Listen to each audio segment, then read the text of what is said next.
Leviticus 7. The guilt offering. These are the regulations for the guilt offering, which is most holy. The guilt offering is to be slaughtered in the place where the burnt offering is slaughtered, and its blood is to be splashed against the sides of the altar. All its fat shall be offered, the fat tail and the fat that covers the internal organs, both kidneys with the fat on them near the loins, and the long lobe of the liver, which is to be removed with the kidneys. The priest shall burn them on the altar as a food offering presented to the Lord. It is a guilt offering. Any male in a priest's family may eat it, but it must be eaten in the sanctuary area. It is most holy. The same law applies to both the sin offering and the guilt offering. They belong to the priest who makes atonement with them.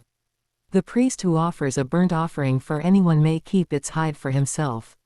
Every grain offering baked in an oven or cooked in a pan or on a griddle belongs to the priest who offers it, and every grain offering, whether mixed with olive oil or dry, belongs equally to all the sons of Aaron. The fellowship offering. These are the regulations for the fellowship offering anyone may present to the Lord.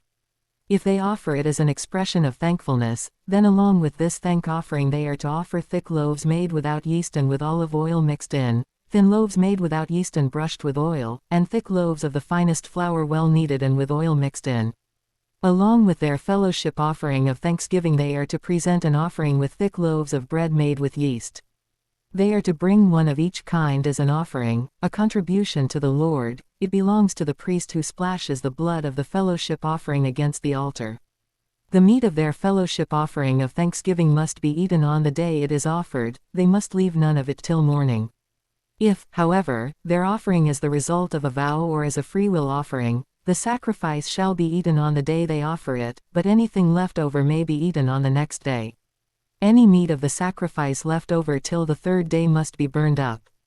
If any meat of the fellowship offering is eaten on the third day, the one who offered it will not be accepted. It will not be reckoned to their credit, for it has become impure. The person who eats any of it will be held responsible. Meat that touches anything ceremonially unclean must not be eaten, it must be burned up. As for other meat, anyone ceremonially clean may eat it. But if anyone who is unclean eats any meat of the fellowship offering belonging to the Lord, they must be cut off from their people.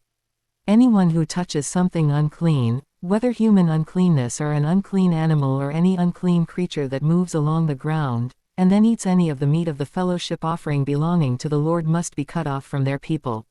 Eating fat and blood forbidden.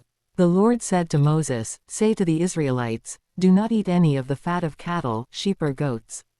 The fat of an animal found dead or torn by wild animals may be used for any other purpose, but you must not eat it. Anyone who eats the fat of an animal from which a food offering may be presented to the Lord must be cut off from their people. And wherever you live, you must not eat the blood of any bird or animal. Anyone who eats blood must be cut off from their people." The priest's share. The Lord said to Moses, "Say to the Israelites, anyone who brings a fellowship offering to the Lord is to bring part of it as their sacrifice to the Lord. With their own hands they are to present the food offering to the Lord. They are to bring the fat, together with the breast, and wave the breast before the Lord as a wave offering. The priest shall burn the fat on the altar, but the breast belongs to Aaron and his sons.